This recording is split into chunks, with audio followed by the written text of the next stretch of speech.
Alright, here we're going to prove the absorption law. And so what do we need to know about the absorption law? This one just happens is just these cancel out. Oops. These cancel out. That's basically what's happening. And you just get P. And so let's start it.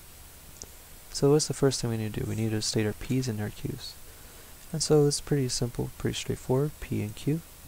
And so this one I'm going to try to do with both of the statements on the table. So I'm going to prove both of them at the same time. So it's going to be a little faster, huh? So let's just say true, true. And so if I make a mistake, I'm going to look at it again and double check, okay? So right here is going to be true, false, true, false. So this is just one method, right? Another method, to proving stuff. And so what we're going to prove, we're going to have the P and the Q. So it's going to be P or Q. And so this is going to be orange, and just so you can see it, P or Q. And now we're going to check our truth values for these statements. So if you remember, for an end statement, it always has a 1/4 for a power of 2. So I hope you're starting to see that. That's 1/4 of a percentage. And for P or Q has a 75%. And so you could clearly see it right now, more clear because it's right next to each other. The truth value is a 75%. That's 3 out of 4. And that's 1 out of 4 truths. So that's a 25%.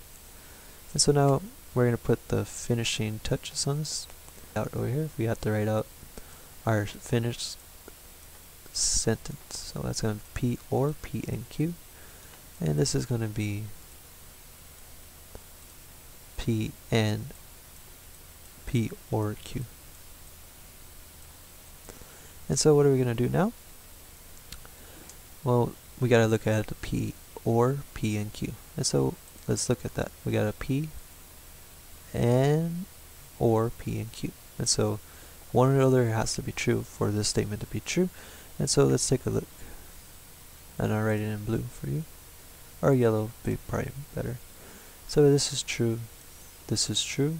So the first two have to be true because one statement's true, the other one's true.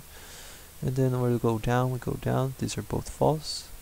And so obviously the following statements are going to be false. So this has a 50% chance for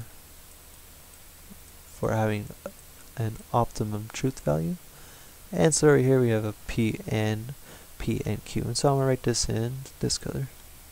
And so what do we have to look at? We got to look at this orange statement here that says P and Q. And we got to look at P again.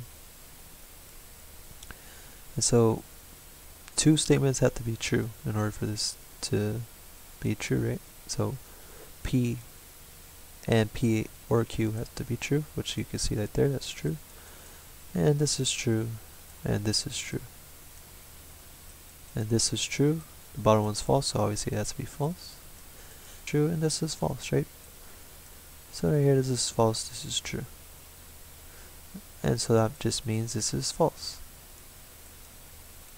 So that has a 50% chance of a truth value too. And so what do we see right now? Again, I'm showing you that they all have opposite truth values. In this case, they both have the same percentage because they both have half. And so half of the amount of truth value they have each other. And so what's the last thing we need to do?